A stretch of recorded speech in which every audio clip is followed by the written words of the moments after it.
Here on, now we're going to discuss about some introduction about synchronous generator. Okay. A machine which provides three-phase power from mechanical power input. That is a definition of synchronous generator.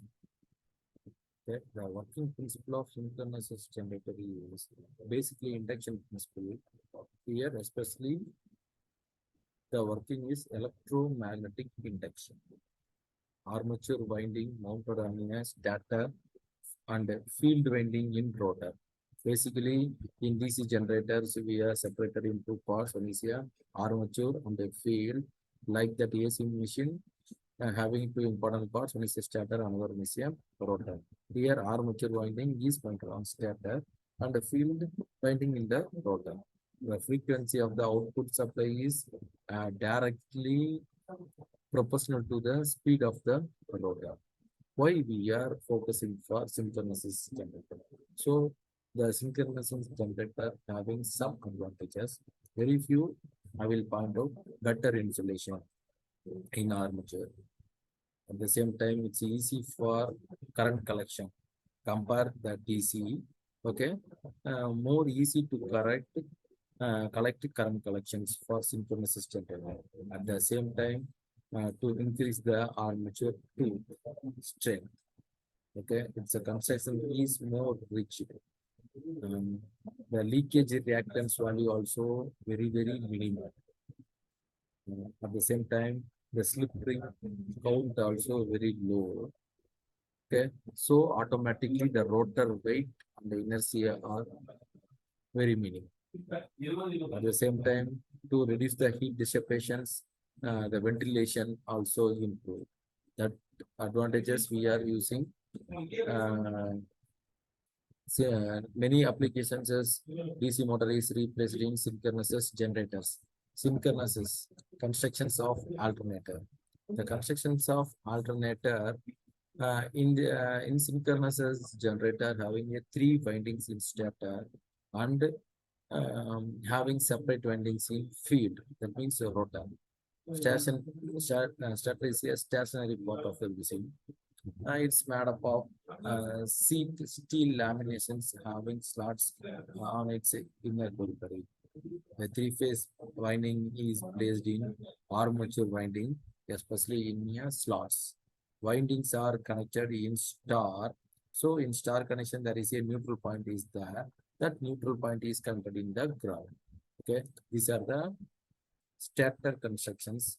Okay, the diagram itself, the supply is fed to the stator winding. Okay, inside the rotor winding is connected. It's act as a field. So the DC supply is fed to the rotor. Okay, here that salient pole rotor also we will show clearly. At the same time, the next slide is indicated as a core constructions. How the core is constructed and how the armature coil cap is aligned and how that core is laminated. Clearly, we can understand. Okay, these are the constructions, the construction diagram. In rotor carries a field winding which is supplied with DC through two slip rings. Okay, it's the constructions of rotor having two different poles are there. One is a projecting pole, another one is a cylindrical type pole. In projecting type pole, another name is a salient pole type. In cylindrical type, another name is a non-salient pole type. Okay, in salient pole type, used for slow and moderate speed alternators. Okay, in non-salient poles used for high speed alternators. In salient pole type, can't be employed for high speed operations because it's a insufficient for mechanical strength. The condition only in salient pole we are not implemented in high speed application. Okay, this is a salient pole constructions. Okay, some features, it's a large diameter, so the axial length also large. The pole shoes covers 2/3 of the pole pitch. Poles are laminated to reduce eddy current losses. They are employed with the hydraulical turbines on the diesel engines with the speed range less 1000 RPM. Okay. In salient poles are made up of thick steel laminations riveted together and fixed on the rotor by a dovetail joint. The pole's faces are provided with slats for damper winding. Here, the purpose of damper winding is to prevent the hunting. Okay?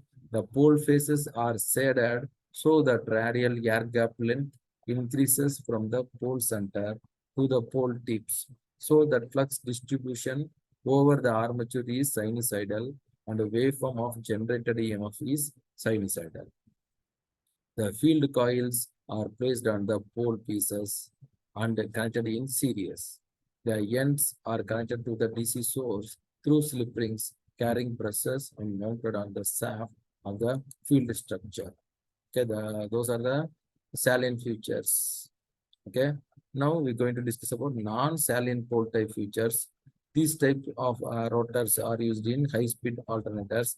For example, steam turbines, because already we know it's having a high mechanical strength. To reduce the peripheral velocity, the diameter of the rotor is reduced.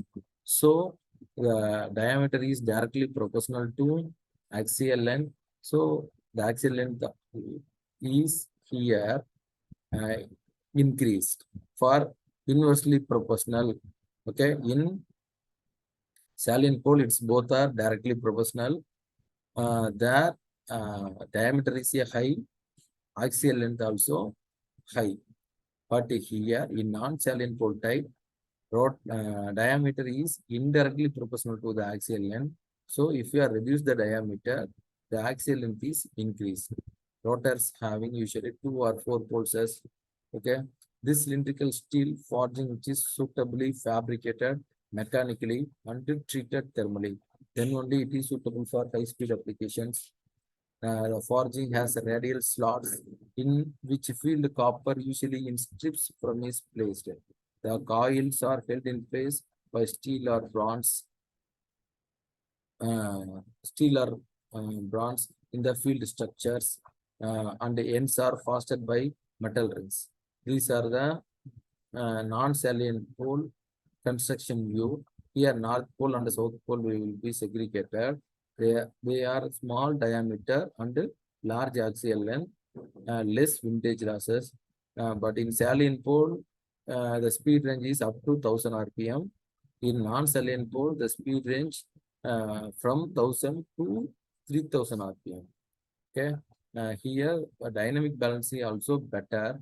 Okay. No need for damper winding. In salient pole, we are using in some damper winding to prevent hunting, but here no needed for damper winding.